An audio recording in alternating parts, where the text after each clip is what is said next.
Hey, Shalom Akim, Shalom.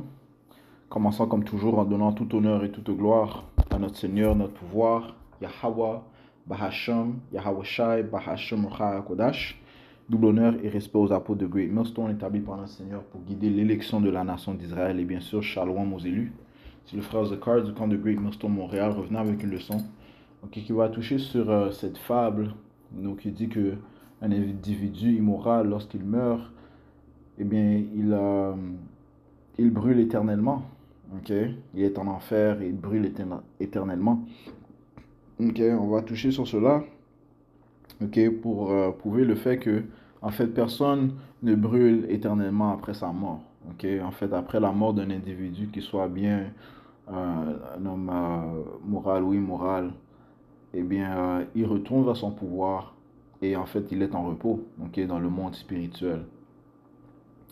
Ok, donc on va prouver cela avec les Écritures, comme les Écritures nous disent, prouver toutes choses. Ok, on va commencer dans le livre d'Ecclésias, chapitre 12 et verset 7. Ça dit ici, puis la poussière retournera dans la terre. La poussière part de la chair d'un homme, ok, retournera dans la terre comme elle y avait été, ok, parce que c'est de ça que nous avons été composés, de la poussière de la terre, ok. Puis la poussière retournera dans la terre comme elle y avait été donnée, et l'esprit retournera à Dieu qui l'a donné, ok. Bien, l'esprit va retourner au Père des esprits, okay, qui est notre pouvoir, notre Père, Yahweh. Okay. Hébreu 12, ça dit qu'il est le Père des esprits. Et nos esprits qui sont énergie retournent à lui. Ok? All right.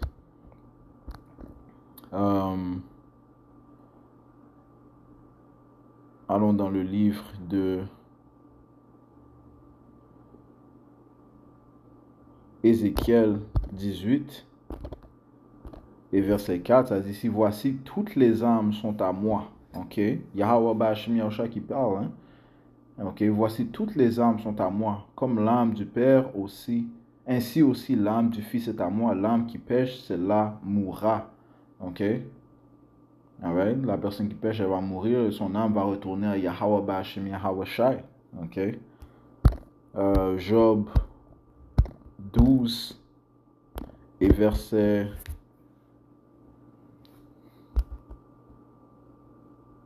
10, en la main duquel, parlant de Yahweh Bashim Yahweh Shai. Je commence au verset 9. Qui nous connaît toutes ces choses que la main de Dieu a fait cela, en la main duquel est l'âme de chaque être vivant et le souffle de toute l'humanité. Ok?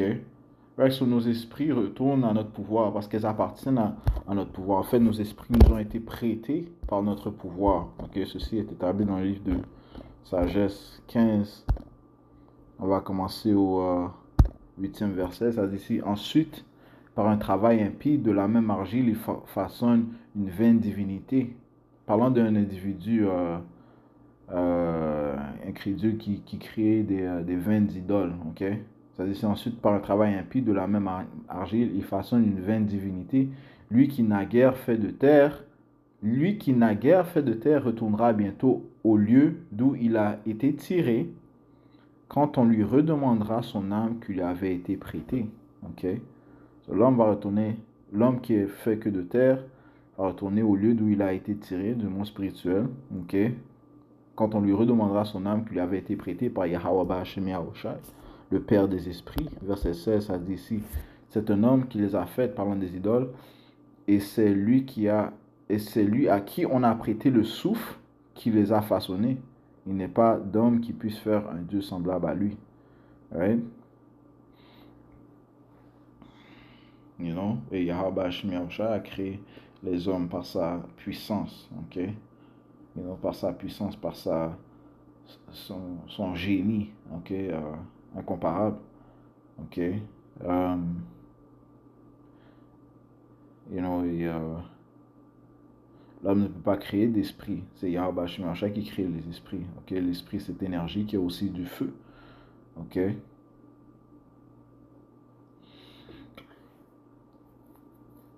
Ok. Et notre esprit, qui est énergie, va retourner à notre pouvoir. Ok, à notre mort. Ok, à notre mort, c'est ce qui se produit en fait. Ok, on retourne dans le monde spirituel. Ok, et on reçoit le jugement afin de revenir sur la terre pour exécuter le jugement qui nous a été décrété, qui nous a été prononcé par Yahweh Ba'ashem Yahushai. Ok? So, en fait, l'enfer, ok, c'est réellement sur la terre. Ok? Les mauvaises conditions, c'est vraiment sur la terre. Ok? Euh,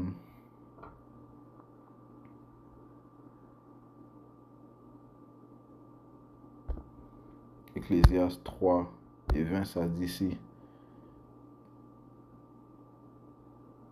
Euh, Tout va dans un même lieu, tout est sorti de la poussière et tout retourne à la poussière.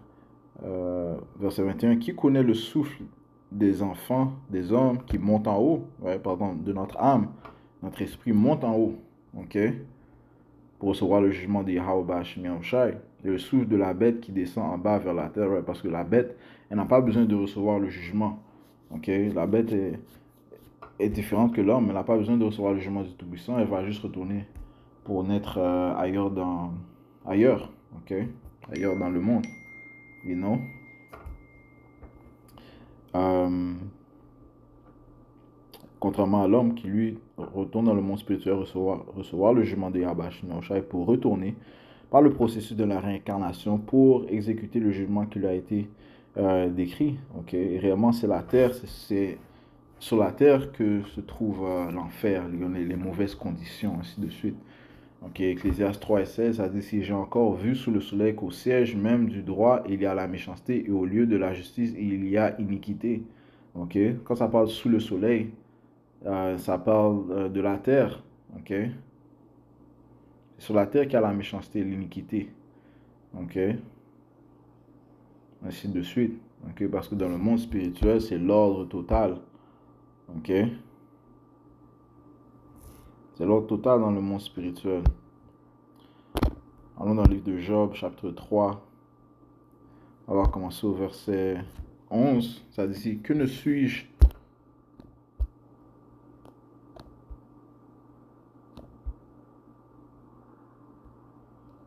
mort dès le ventre de ma mère au sortir de ses entrailles, que n'ai-je expiré? Oui, parce que Job désirait ne pas avoir même être né. Ok? Pourquoi? Parce qu'il est passé par l'enfer. Ok? Il a perdu ses enfants, il a perdu ses ressources, ses biens. You know? Euh, il a, il a aussi été affligé physiquement. Ok?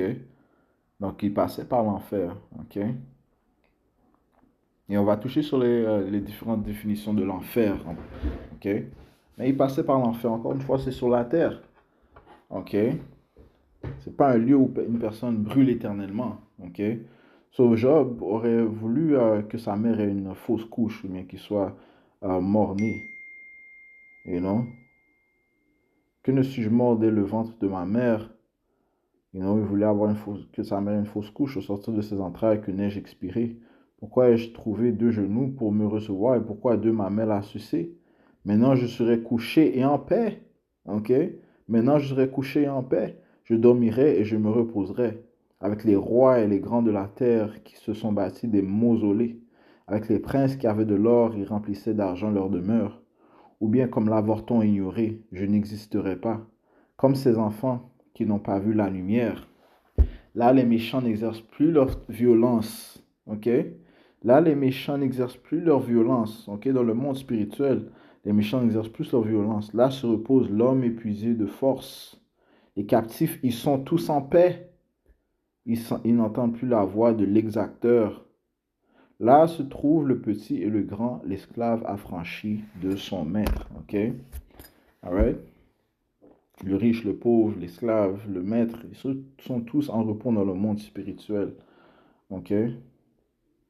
Alright? Le monde spirituel, il y a de l'ordre complet. Ok? Il n'y a pas de désordre dans le monde spirituel. Ok? C'est là que se trouve toute âme après leur mort. Ok? Et non dans un lieu où ils brûlent éternellement. Ok? Ok? Encore une fois, ça, ce n'est qu'une fable inventée par l'homme. Ok?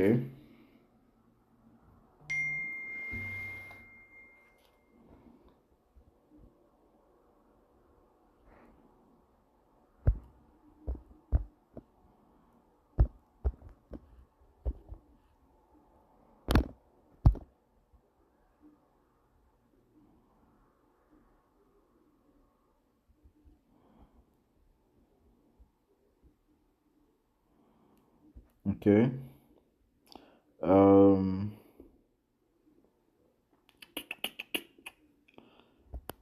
allons maintenant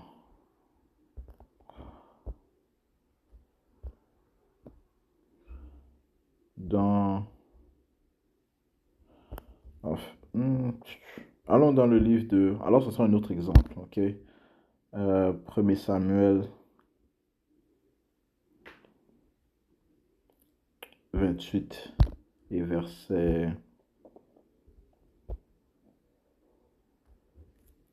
On va commencer au verset 4. 1 Samuel 28 et 4. Les Philistins s'étant rassemblés vinrent camper à Sunam. Saul rassembla tout Israël et ils campèrent à Gelboï. À la vue du camp des Philistins, Saul eut peur et son cœur fut fort agité. Saul consulta Yahweh et Yahweh ne lui répondit point, ni par les songes, ni par l'Urim, ni par les prophètes, parce que Saul était désobéissant vers le Tout-Puissant Yahweh Hashem Yahushai. Ok? Et non, il a commis des crimes. Ok? Et non, premièrement, ça dit que désobéissance, c'est comme le péché de l'idolâtrie. Ok? You know? Il a tué les prêtres. Il a voulu tuer David. You know? Et il était désobéissant envers Yahweh Shai. Alright? Verset. Le Seigneur a tourné sa face. Parce que Saul a tourné sa face premièrement en désobéissant à Yahweh Shai, ne mettant pas toute sa confiance en lui. Verset 7. Alors Saul dit à ses serviteurs, cherchez-moi une femme qui évoque les morts. Ok? So on voit qu'il est allé complètement du côté gauche, man. Il a demandé d'aller chercher une sorcière. Ok? Et ça, c'est contre la loi, man. Ok? De chercher une sorcière. Donc, ceux qui font appel aux morts. Ceux qui évoquent les morts, man. Ça, c'est la folie. Alors Saul dit à ses serviteurs, cherchez-moi une femme qui évoque les morts et j'irai vers elle, je la consulterai. Ses serviteurs lui dirent, il y a à Endor une femme qui évoque des morts, les morts. Saul se déguisa et mit d'autres vêtements et il partit accompagné de 2 hommes. Ils arrivèrent de nuit chez la femme et Saul lui dit, prédis-moi l'avenir en évoquant un mort et fais-moi monter celui que je te dirai. La femme lui répondit, voici que tu sais ce qu'a fait Saul, comment il a retranché du pays ceux qui évoquent les morts et les devins. Pourquoi me tends-tu un piège pour me faire mourir? Saul lui jura par Yahweh en disant, tu vois, il a juré au nom du Tout-Puissant. Ok? Là, c'est un autre péché, man. C'est un commandement qu'on ne doit pas faire, man, de jurer au nom du Tout-Puissant. Aussi vrai que Yahweh est vivant, il ne t'arrivera aucun mal à cause de cela. Et la femme dit, que te ferais-je monter? Il répondit, fais-moi monter Samuel. Qui te ferais-je monter? Il répondit, fais-moi monter Samuel. À la vue de Samuel, la femme poussa un grand cri. Et la femme lui dit, Saul, dit à Saul, pourquoi m'as-tu trompé? Tu es Saul. Le roi lui dit, ne crains pas. Mais qu'as-tu vu? La femme dit à Saul, je vois un Dieu qui monte de la terre. Et il lui dit, quelle figure a-t-il? Et il répondit, c'est un vieillard qui monte et il est enveloppé d'un manteau. Saul comprit que c'était Samuel et se jeta le visage contre terre et se prosterna. Samuel dit à Saul, pourquoi m'as-tu troublé en me faisant monter? Saul répondit, je suis dans une grande détresse. Les Philistins me font pas, les Philistins me font la guerre et Dieu s'est retiré de moi. Il ne m'a répondu, ni par les prophètes, ni par les songes. Je t'ai évoqué pour que tu me fasses connaître ce que j'ai à faire. Saul dit, pourquoi me consultes-tu puisque Yahweh s'est retiré de toi et qu'il est devenu ton adversaire? Yahweh agit comme il avait annoncé par mon intermédiaire. Yahweh a arraché la royauté de ta main et l'a donnée à ton compagnon, à David. Parce que tu n'as pas obéi à la voix de Yahweh et que tu n'as pas traité Amalek selon l'ardeur de sa colère. C'est pour cela que Yahweh a ainsi agi envers toi en ce jour. Et même Yahweh livrera Israël avec toi aux mains des Philistins. Demain, toi et tes fils, vous serez avec moi. Et Yahweh livrera le camp d'Israël entre les mains des Philistins. Ok? Sur le point est ici au verset 19.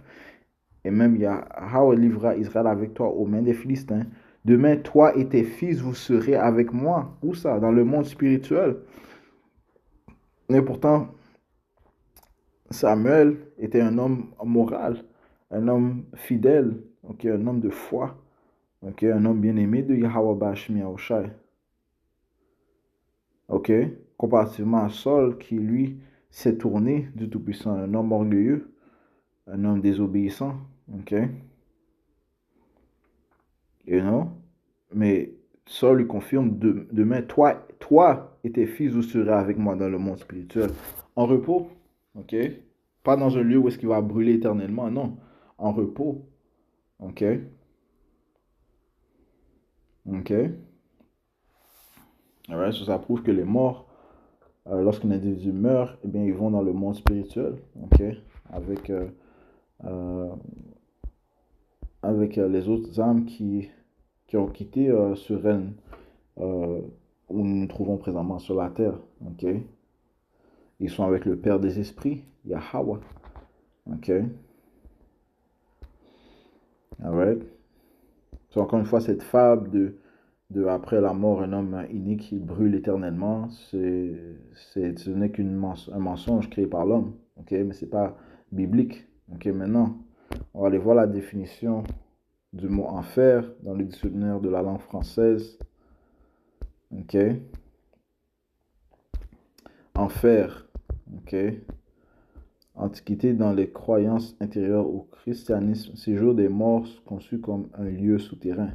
Sur l'enfer, en fait, il a quelques définitions. Ok, c'est un lieu souterrain. Ok, alright. C'est aussi peut être connu comme la mort. Ok, et aussi connu comme euh, une condition de vie. Ok, comme ça te dit ici à la troisième définition, lieu ou situation marquée par une grande souffrance ou un désordre intense. OK? You know?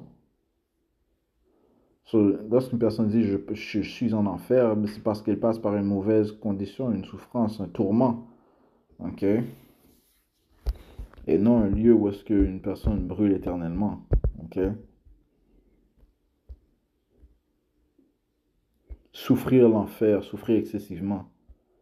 OK? Étymologie de enfer, du latin infernus, qui est en dessous. So, comme je dis, euh, ce qui est en dessous de grave, ok? Le souterrain, ok? Alright? Ça fait du sens, ça dit infernus, qui est apparenté à inférieur, ok? Le terme latin signifie proprement lieu bas, ok? So the grave, sur le souterrain. So, lorsqu'une personne t'enterre une personne, tu peux dire qu'elle est en enfer. Euh, lorsque tu es,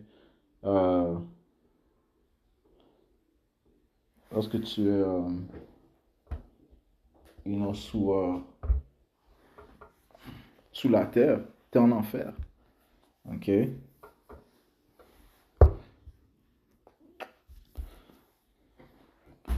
Ok? Euh, en anglais, c'est aussi appelé hell. Ok? Lorsqu'on va dans le Blue Letter Bible, il y a différents termes associés à hell. Ok? On va sortir quelques préceptes. Deutéronome 32, 22. Ok? Ça dit ici. Je vais sortir ça en français aussi là. Euh, Deutéronome 32, verset 22, ça dit ici, car un feu s'est allumé dans mon courroux, ok, à cause des iniquités de la nation d'Israël, et il brûlera jusqu'à l'enfer le plus bas, ok, et il consumera la terre ainsi que son rapport, sous la terre, il consumera la terre ainsi que son rapport et embrasera les fondements des montagnes, ok. En passant la deuxième mort, le jugement final du Yahweh Mashiach viendra par le feu. La première mort qui était dans le temps antédiluvien, le temps de Noé, le Seigneur a sauvé juste 8 âmes. Et qu'est-ce qu'il a fait? Il a noyé le reste du monde. Donc la première mort, c'était par l'eau. La deuxième mort viendra par le feu, qui principalement va attaquer l'Amérique, ok, qui la rendra un désert complet. Ok. par le feu que le Seigneur a réservé, le feu nucléaire que le Seigneur a réservé pour sa destruction et le feu que Yahweh Bashim Yahushua va envoyer par ses anges, commençant par Yahweh Shai. You know? Yes. So, ça va être un jugement terrible, man. OK? So, ça dit, et beaucoup d'Israélites vont être pris dans ce feu-là. OK, les rebelles de la nation d'Israël. Je relis verset 22. Car un feu s'est allumé dans mon courroux et il brûlera jusqu'à l'enfer le plus bas. So, encore une fois, l'enfer est un lieu souterrain. OK, the grave en anglais. OK?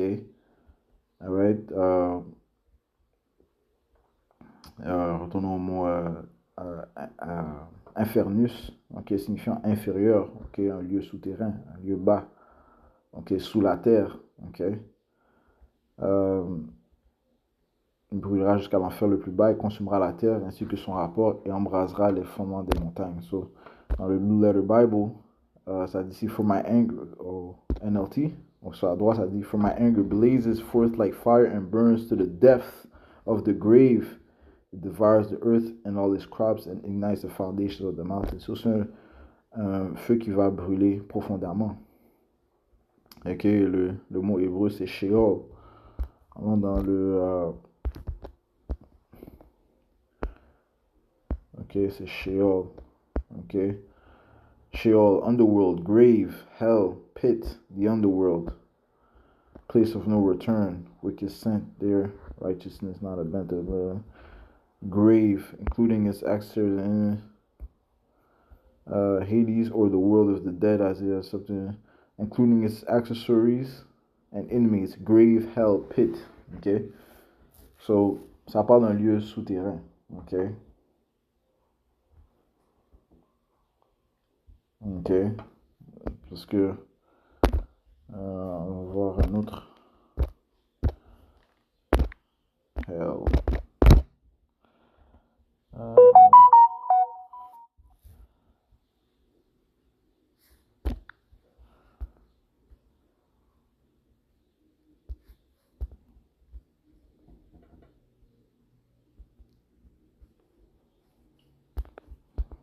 Dans le livre de Matthieu 11, verset 23, ça dit ici, on va lire ça en français.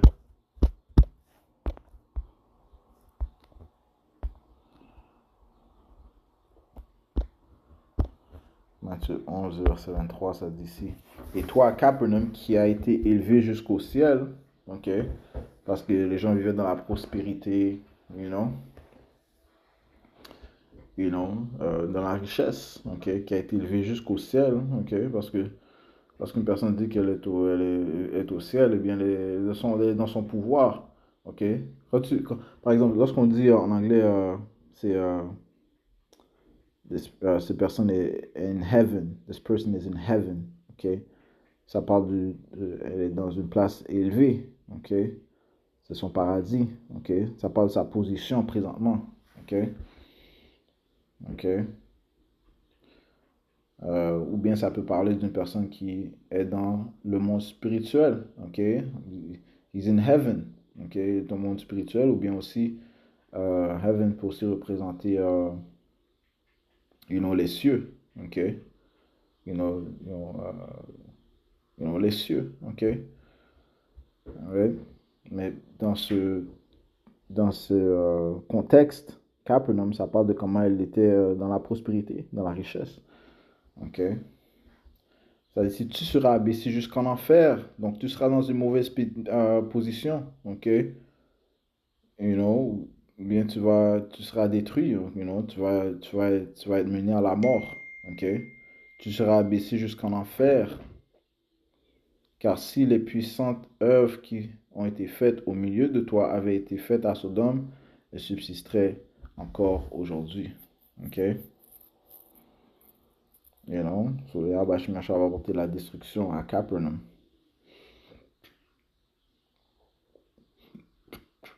Ok.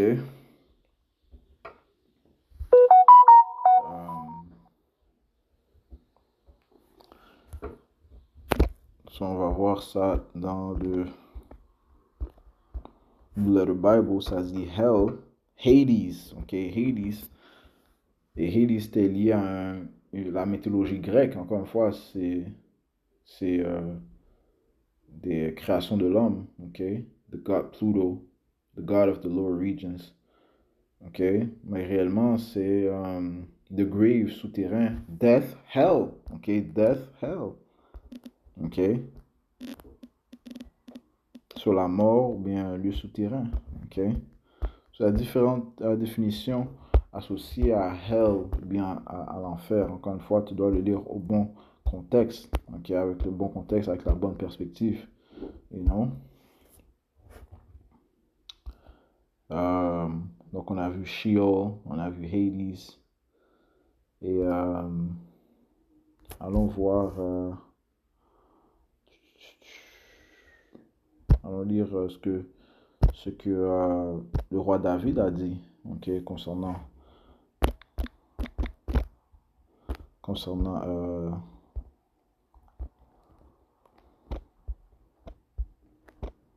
l'enfer.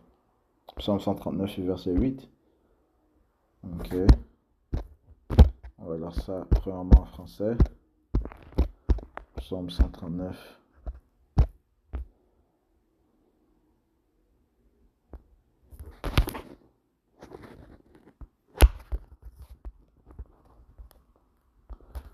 Verset 8, ça dit ici.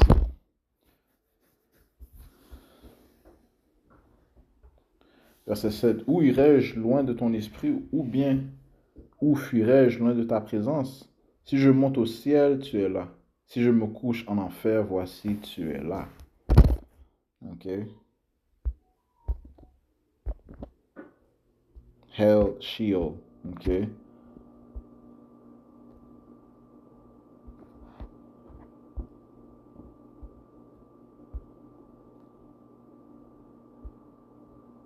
You know.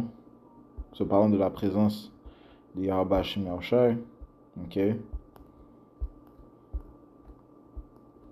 Qui est, en fait, Yahweh Shem Yahushai qui est omniprésent, désolé. Ok, parlant du fait que Yahweh Shem Yahushai est omniprésent. So,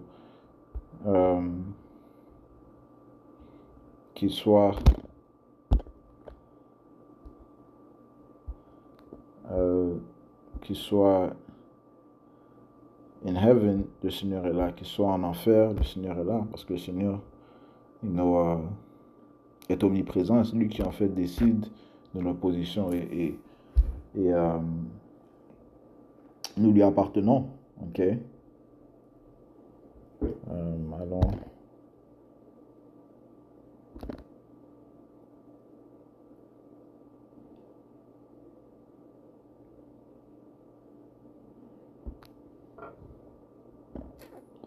Dans Psaume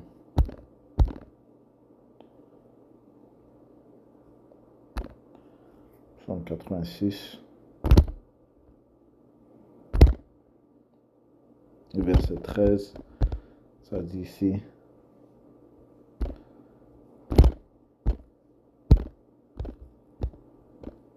Psaume 86 et 13. Car grande est ta miséricorde envers moi et tu as délivré mon âme de l'enfer le plus profond. Ok, est-ce que David est en train de brûler éternellement? Non. Ok. L'enfer le plus profond parle des tourments par lesquels il passait. Ok. You know? You know, la souffrance par laquelle il passait, man. Ok. Et David a souffert, man. Ok. Encore une fois, you know, il a commis le péché de l'adultère. Il a aussi énuméré Israël. Ok.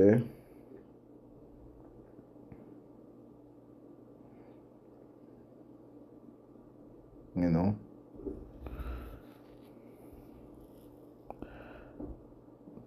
Ça mentionnait qu'il avait aussi mangé le pain qui était voué au prêtre.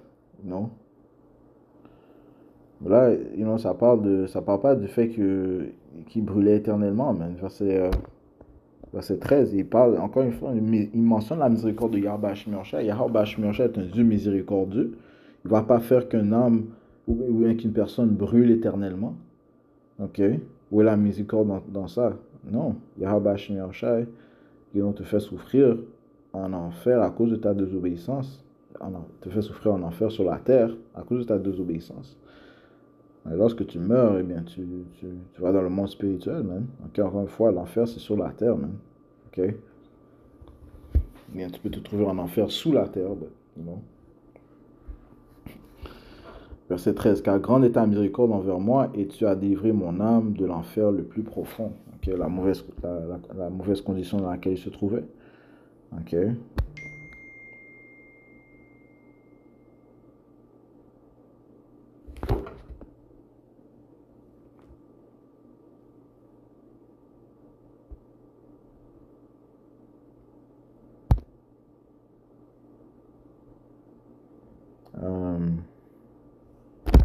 On va voir ça dans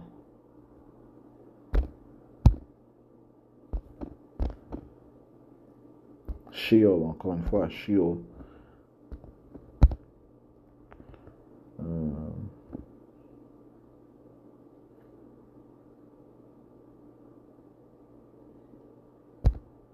Ça pourrait aussi représenter la mort. Ok.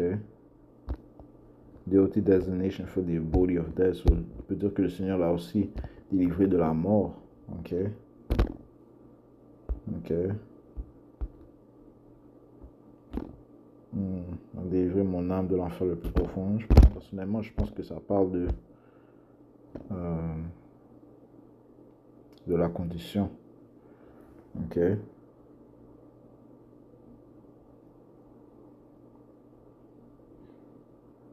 Ça parle de la condition. Ok. Cette condition d'enfer par laquelle il passait. Ok.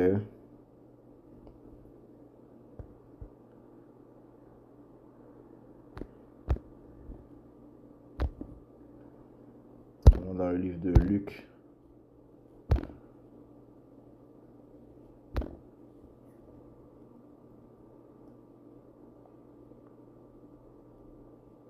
Avant cela, il y en a un autre.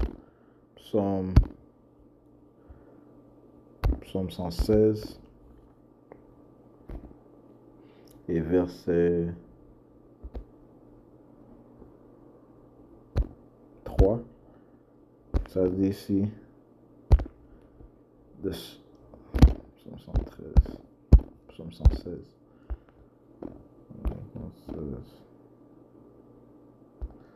verset 3. Les douleurs de la mort m'encerclèrent et les souffrances de l'enfer me saisirent. Je trouvais la difficulté et la douleur. Okay, encore une fois, une condition par laquelle il passait. Okay, the sorrows of death and the pains of hell, Sheol. Okay, encore une fois, la condition. Okay. La condition par laquelle il passait. Okay. C'est sur là que ça parle. Tout comme dans l'autre précepte, psaume 86 et 13. Ok.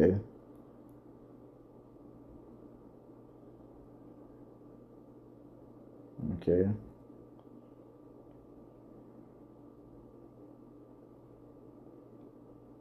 You know,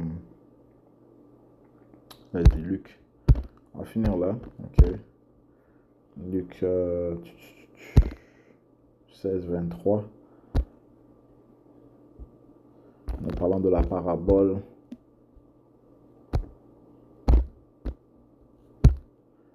La parabole de Lazarus et l'homme riche.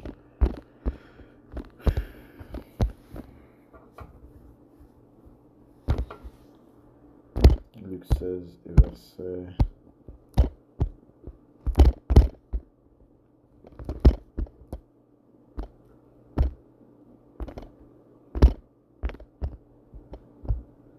'ça dit ici, et en enfer, il lève ses yeux, parlant de l'homme riche, étant dans les tourments, et voit Abraham au loin et Lazare dans son sein. Ok, c'est une très bonne parabole, parlant de comment le Seigneur a changé la condition de Lazare qui avant était affligé, okay, dans la détresse. Et Lazare représente la nation d'Israël, et l'homme riche représente les Édomites, okay, qui présentement sont dans le ciel, sont élevés, okay, sont dans leur richesse, mais le Seigneur va les faire aller en enfer, okay, dans le royaume de l'Éternel. Ça dit ici au verset 23, et en enfer, il lève ses yeux, et étant dans les tourments, et voit Abraham au loin et Lazare dans son sein.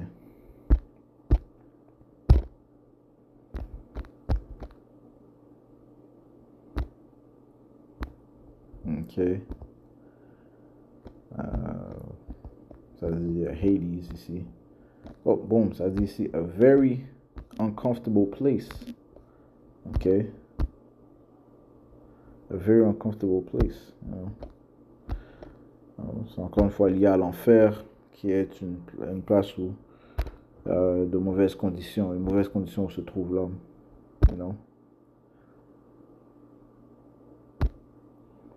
Alright. So, on va conclure avec cela. Ok. Encore une fois, le point était de trouver, de mettre fin à cette fable, ou bien de prouver que cette fable qu'une personne après sa mort meurt. Lorsqu'elle meurt, elle brûle éternellement. Ok. C'est faux. En fait, lorsqu'une personne meurt, elle va dans le monde spirituel et est en repos. Ok.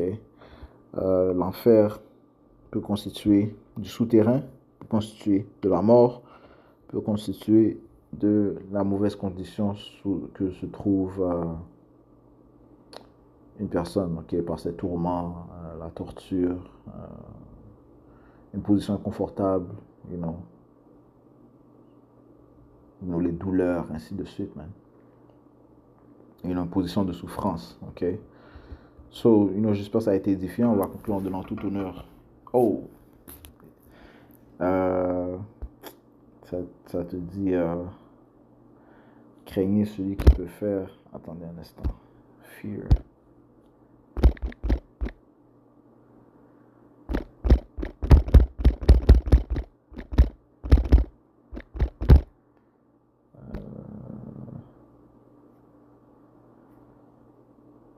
Matthieu 10 et verset 28. En finissant avec cela, Matthieu 10 et verset 28, ça dit ici, et ne craignez pas ceux qui tuent le corps, mais qui ne sont pas capables de tuer l'âme. Parlons de l'homme. Mais plutôt craignez celui qui est capable de détruire et l'âme et le corps en enfer. Donc le Seigneur peut détruire ton corps et peut mettre ton âme dans la souffrance, man. Ok? Alright?